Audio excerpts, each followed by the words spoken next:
La liberté financière en Thaïlande est donc plus accessible qu'on le croit. Vous allez pouvoir générer 1400 € par mois et à vie. Salut les fugitifs et bienvenue sur la chaîne Quitter la France. Aujourd'hui, une petite vidéo argent. On me pose souvent la question du capital nécessaire, du capital financier ou immobilier, bref, le patrimoine nécessaire pour pouvoir arrêter de travailler jusqu'à la fin de ses jours. C'est un petit peu la question à 1 million d'euros et 1 million d'euros c'est pas anodin. Vous verrez qu'il faut beaucoup moins pour arrêter de travailler et être en vacances ad vitam aeternam. On va voir ça ensemble dans cette vidéo. Avant toute chose, vous pouvez vous abonner à la chaîne en cliquant juste ici. Je vous invite d'ailleurs à rester jusqu'à la fin car je vous dévoilerai donc la somme requise pour pouvoir vivre tranquille jusqu'à la fin de vos jours à l'étranger. Alors on fera une somme assez conservatrice, un patrimoine assez conservateur et un patrimoine un peu plus discount, on va dire, pour les gens qui cherchent vraiment à se sortir du système traditionnel, à être rentier le plus tôt possible, mais vous verrez que voilà, ça présente quelques inconvénients. Perso, c'est pas le modèle ni la solution que je recommande, mais ça reste possible. On entend très souvent des gens dire que pour arrêter de travailler, il faudrait que leur tombe du ciel 50 millions d'euros, 100 millions d'euros, 10 millions d'euros, 1 million d'euros, 20 000 euros. Enfin bref, on entend tout et son contraire, des sommes qui sortent parfois du chapeau, qui sont totalement farfelues. Aujourd'hui, toutes ces vues de l'esprit, on les met de côté. On va faire un vrai calcul pour avoir à l'issue de ça un patrimoine concret à accumuler avec des données chiffrées en fait, tangibles. Alors vous pourrez les ajuster en fonction de vos besoins, en fonction du niveau de vie auquel vous aspirez, mais voilà, de manière générale, ça va vous donner un ordre d'idée assez précis du capital à amasser. Notre cas concret va se porter vers un étranger qui veut s'installer et vivre jusqu'à la fin de ses jours en Thaïlande. Alors effectivement, ce patrimoine à accumuler variera d'un pays à l'autre, que vous ayez dans un pays où le coût de la vie est supérieur à la France, bien évidemment ce capital ne sera pas suffisant, et si vous allez dans un pays qui est moins cher que la Thaïlande, moi j'avais une personne qui m'avait sur live dit qu'elle vivait en Inde, pour, je sais plus, 200 balles par mois, qu'elle vivait comme un prince en Inde pour 200 balles par mois. Donc autant vous dire qu'il y a moyen d'avoir beaucoup moins que ce capital si vous partez dans un pays encore moins cher que la Thaïlande. L'idée va être de faire un rétro-calcul, c'est-à-dire un calcul en partant des dépenses que l'on va avoir en Thaïlande pour vivre convenablement, à savoir la nourriture, le loyer, l'assurance santé, les transports, les loisirs, etc., etc. Et de ce besoin mensuel, on va remonter jusqu'au capital nécessaire pour vivre en jeune retraité en Thaïlande. Initialement, pour ma vidéo, je voulais me baser sur un revenu mensuel équivalent à 3 fois le SMIC local, parce que je partais du principe qu'en France, en vivant avec 3 fois le SMIC, soit environ à peu près 4200 € par mois, on vivait relativement bien dans la majorité des villes françaises. Donc je me suis dit, tiens, je vais essayer de transposer ça à la Thaïlande. Ça n'a pas été très concluant dans le sens où quand je me suis renseigné sur le SMIC thaïlandais, alors je le relis, le SMIC en Thaïlande est d'environ 10 620 bahts mensuels, soit à peu près 270 €. Ce qui fait au total, donc 3 SMIC thaïlandais, ça fait 810 €. Et ça fait un peu light par rapport au coût de la vie qu'on peut avoir. Surtout que voilà, pour un étranger, on sait que voilà, vous n'aurez pas accès forcément aux soins publics thaïlandais au niveau de la santé, et vous verrez que c'est un poste de dépense qui est non négligeable dans notre budget. Et aussi, en tant que non-thaï, en tant qu'étranger, vous n'aurez sans doute parfois pas les prix pratiqués pour les Thaïs. Donc vous allez peut-être tout payer un petit peu plus cher parce que vous êtes étranger. Donc ça biaise un peu le calcul. Donc la règle des 3 SMIC, là, elle peut pas vraiment s'appliquer. Donc, à partir de ça, on va construire un budget plus réaliste et tangible, basé sur des chiffres concrets. Alors, en postulat de ce calcul, on va dire que vous vivez dans une ville qui est relativement grande en Thaïlande, par exemple Bangkok, Chiang Mai, Phuket, dans un appartement propre, décent, agréable à vivre, que vous mangez relativement souvent au restaurant, voire tout le temps. Après, c'est pas ce qu'il y a de plus cher en poste de dépense au niveau de la Thaïlande. Vous êtes plutôt bien assuré et aussi vous ne vivez pas en mode moine bouddhiste reclus dans une cave qui ne fait aucune sortie et qui ne profite pas de la vie. On va donc passer en revue les coûts, les dépenses mensuelles que l'on va avoir en Thaïlande en prenant à chaque fois quand même une fourchette plutôt haute, histoire de s'éviter toute mauvaise surprise. On commence avec le logement. Pour un appartement loué meublé, on va prendre à peu près 600 €. 600 € de loyer mensuel. La nourriture, courses plus resto, mais vous verrez que si vous mangez local, ça vous coûtera bien souvent aussi cher, voire moins cher que de faire vous-même vos courses et vous faire la cuisine. Donc pour l'alimentation, on compte 250 € par mois. Pour l'assurance santé privée, pour une bonne couverture, on va prendre 100 € par mois. Encore une fois, cette assurance santé peut varier en fonction de vos besoins. Est-ce que vous vous sentez jeune, en pleine santé et que vous êtes prêt à dépenser un petit peu moins là-dedans, ou est-ce que vous êtes à un âge un peu plus avancé et vous sentez que voilà, vous êtes plus enclin à tomber malade ou à avoir quelques soucis de santé, auquel cas, voilà, faudra peut-être revoir ce budget de complémentaire santé à la hausse. Pour les loisirs, ça va être sortie, ça va être abonnement au club de sport, ça va être coiffeur, ça va être tous les extras qui sont pas forcément indispensables, mais qui permettent de se faire un peu plaisir. On compte 150 € par mois.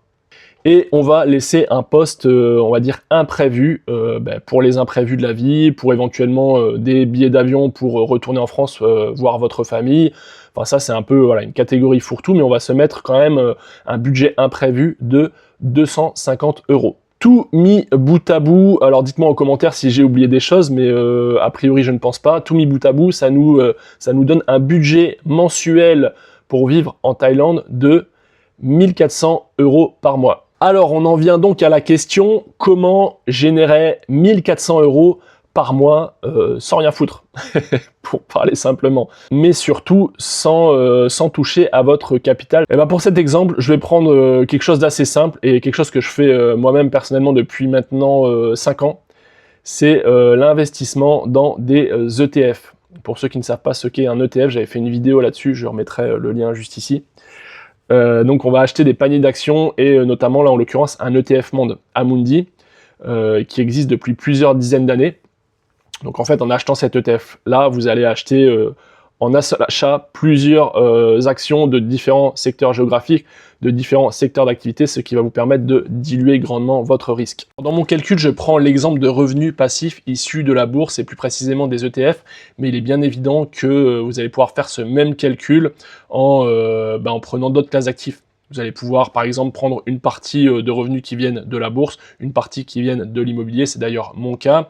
Je vous invite notamment à ne pas mettre tous vos œufs dans le même panier, donc à diversifier votre patrimoine.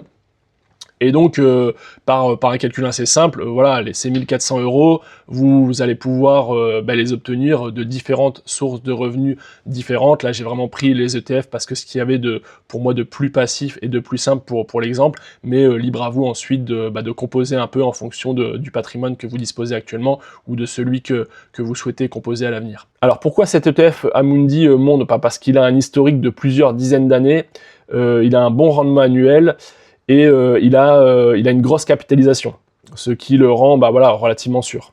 Alors, cet ETF Monde, qui existe depuis une quarantaine d'années, nous donne un rendement annuel moyen, depuis ces 40 ans, de 8,5% par an.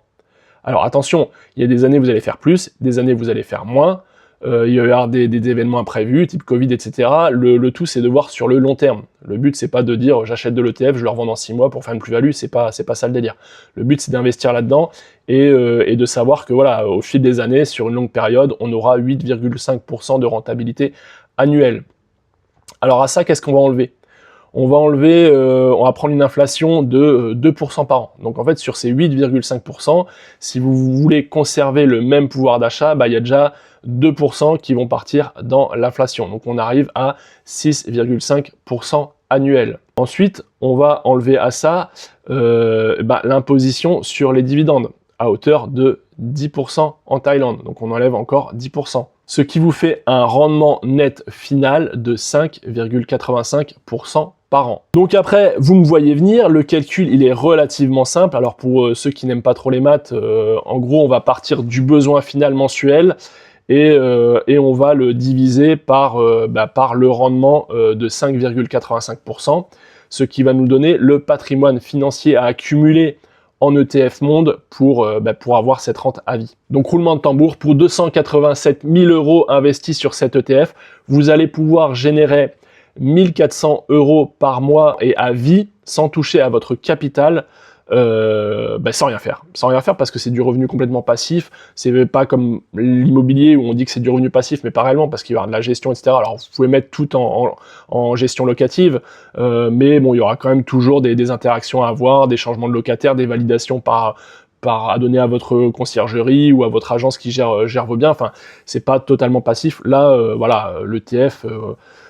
si vous faites de l'achat en DCA, donc dollar cost average, moi c'est ce que je fais, tous les mois je verse une somme fixe sur mon PEA et j'achète, ça me prend 3 minutes, c'est 4 clics, en 3 minutes c'est fait, donc la gestion est hyper simplifiée, hyper facile. Donc voilà, donc pour avoir 1400 € qui tombent, il nous faut 287 000 €, donc moins de 300 000 € pour être rentier à vie en Thaïlande. Alors, il y a aussi un scénario, on va appeler ça un scénario cheap, pas cher, discount, qui consiste à vivre avec moins de 1400 € par mois. Alors, c'est une solution que je déconseille. Maintenant, je sais qu'il y a des gens qui sont hyper minimalistes, hyper frugaux, qui se considèrent être en bonne santé, donc qui souhaiteraient éventuellement faire l'impasse sur l'assurance santé, qui sont prêts à vivre dans des villes un peu plus reculées, à des loyers moins élevés, à manger de manière un peu moins diversifiée, sans trop se faire plaisir avec une pizza ou un plat européen de temps en temps. Et je peux le concevoir, et c'est pas un souci, il en faut pour tous les goûts. Maintenant, voilà, c'est pas ce que je vise, mais ça peut convenir à certaines personnes. Donc on va refaire un budget discount. Alors on part sur le budget discount, le logement, on va tabler sur 250 € par mois. La nourriture qui sera principalement basée sur de la street food, alors vous n'allez pas faire des bêtes de repas, hein, ce sera pas fou.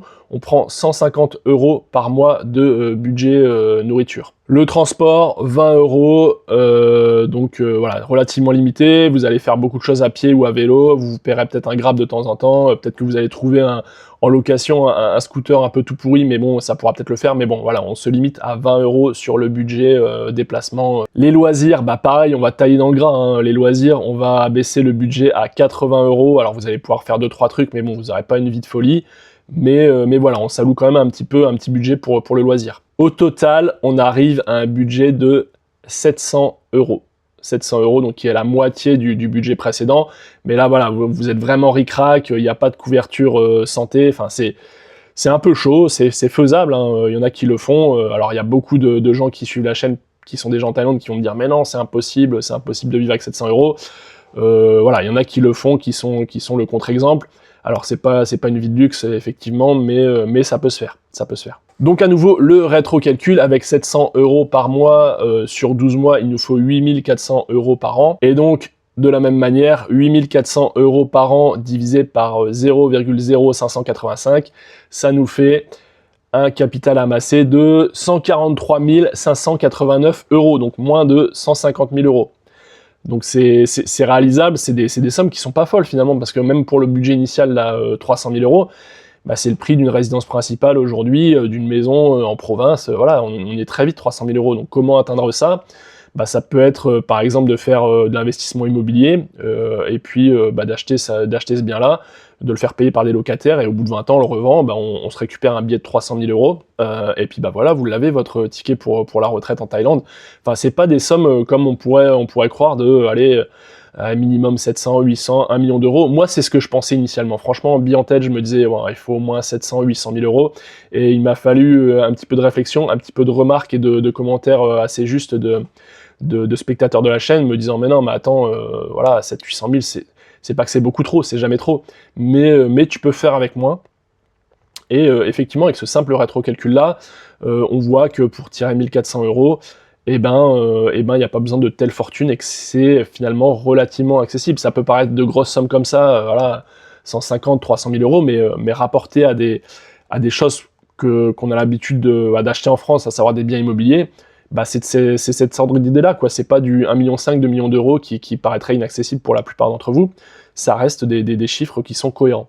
Et d'ailleurs, à ce sujet, hein, je parle de finance, on parle souvent d'argent sur la chaîne, mais c'est pour ça aussi que je fais des accompagnements, c'est de la gestion financière pure et simple en fait, que ce soit de l'investissement en DCA dans des ETF, donc dans la bourse, ou de l'investissement immobilier, ça passe par des routines simples à adopter, par des façons de gérer ses finances. Moi, je le fais en fait personnellement, je le fais depuis 20 ans à peu près, j'ai bientôt 40 ans, très jeune en fait, je me suis rendu compte que le dépenser des fortunes ne rendait pas heureux. Alors c'est ce que je pensais quand j'étais gamin, j'attendais Noël avec impatience en me disant je vais avoir plein de cadeaux et ça va me rendre super heureux. Oui, on est content quand on les ouvre, mais bon, ça passe très vite. Et finalement, pour avoir vécu avec peu d'argent quand je faisais de l'intérim, etc., je me suis rendu compte que j'étais foncièrement pas plus malheureux que ça, et qu'aujourd'hui même j'ai aucun plaisir à dépenser du pognon. Alors oui, je vais dépenser de l'argent dans des choses qui me font plaisir, mais finalement, il n'y a pas besoin de grand chose. Donc vous pouvez, je pense, comment dire, apporter un peu de rigueur dans vos finances, dompter vos finances en faisant des économies mensuellement et en plaçant intelligemment ces économies. Ça, je peux vous aider à le faire. Donc en résumé, on a soit un style de vie plutôt confortable avec un budget aléa qui est aussi confortable. On peut se faire plaisir, on peut se payer un billet d'avion pour rentrer en France voir la famille pour moins de 300 000 euros, soit 287 000 euros pour être exact, pour 1400 euros de revenus mensuels passifs. Ou alors on a l'option B, discount, que je ne recommande pas trop, mais voilà, qui reste envisageable, avec 700 euros par mois pour un capital de 143 000 euros amassés. À vous de choisir. Et une réflexion qui est aussi importante à ce niveau-là, c'est que, alors oui, c'est bien d'accumuler du pognon, mais le problème, c'est, je l'avais déjà dit dans plusieurs autres vidéos, c'est que si vous vous fixez 1 million d'euros, alors moi c'est ce que je me suis fixé, hein, 1 million d'euros pour arrêter de travailler, vous fixez 1 million d'euros, si vous mettez 25 ans à les obtenir, bah vous allez passer 25 ans à cravacher pour faire ce million d'euros, et finalement vous allez gagner peut-être trop d'argent que ce dont vous avez besoin pour vivre en Asie du Sud-Est, et quelque part vous aurez cramé du temps de vie pour accumuler un capital qui ne vous sert pas totalement, alors que vous auriez pu vous arrêter, au lieu de vous arrêter à 25 ans de taf, vous arrêtez peut-être à 15, vous avez accumulé au bout de 15 ans 500 000 euros, et ça vous suffit largement pour être heureux et pour vivre jusqu'à la fin de vos jours, et auquel cas vous avez gagné 10 ans de vie à profiter de votre argent au soleil, plutôt que de cravacher 25 ans en France pour atteindre 1 million d'euros. Donc dites-moi en commentaire si vous êtes plutôt scénario on va dire conservateur à 1400 euros par mois, ou plutôt en mode hard discount à 700 balles par mois. Qu'est-ce qui vous semble le plus cohérent? Est-ce que vous avez déjà réfléchi en fait au capital que vous vouliez amasser et que vous deviez amasser pour pouvoir être rentier à vie? Si oui, n'ayez pas peur, hein, mettez-moi en commentaire le budget que vous aviez en tête initialement avant de voir cette vidéo pour arrêter de travailler. Parce que bien souvent on entend les gens ah oui mais moi il faut que je gagne au moins 50 millions d'euros au loto, alors qu'ils n'ont aucune notion des choses, enfin de qu'est-ce que c'est que 50 millions d'euros. On leur dirait 10 millions, on leur dirait 200 millions d'euros, pour eux ce serait pareil en fait, alors qu'il n'y a pas besoin de sommes aussi élevées pour pouvoir s'arrêter de travailler. La liberté financière en Thaïlande est donc plus accessible qu'on le croit. Pas besoin de se dire que vous ne serez libre financièrement pour partir en Thaïlande qu'à votre retraite. Vous pouvez mettre les choses en place avant pour pouvoir quitter ce système et quitter cette France qui part un peu en sucette bien plus tôt. Dites-moi aussi en commentaire pour quel pays vous souhaiteriez que je fasse ce rétro-calcul de capital à accumuler, que ce soit Asie du Sud-Est, que ce soit Amérique latine, Paraguay, que ce soit en Europe, Espagne, Portugal, etc. Comme ça, on déterminera ensemble les capitaux amassés pour ces différents pays. Je vais d'ailleurs même faire un petit calculateur que je mettrai sur mon site internet qui est en préparation. C'est pour ça que j'ai espacé un peu mes publications de vidéos YouTube. Enfin bref, je vous en dis pas plus, je garde ça sous le coude. En attendant, je vous invite à vous abonner à la chaîne si ce n'est pas déjà fait en cliquant juste ici. Je vous souhaite à tous une très bonne soirée et je vous dis à bientôt de l'autre côté de la frontière. Vive la République et vive la France.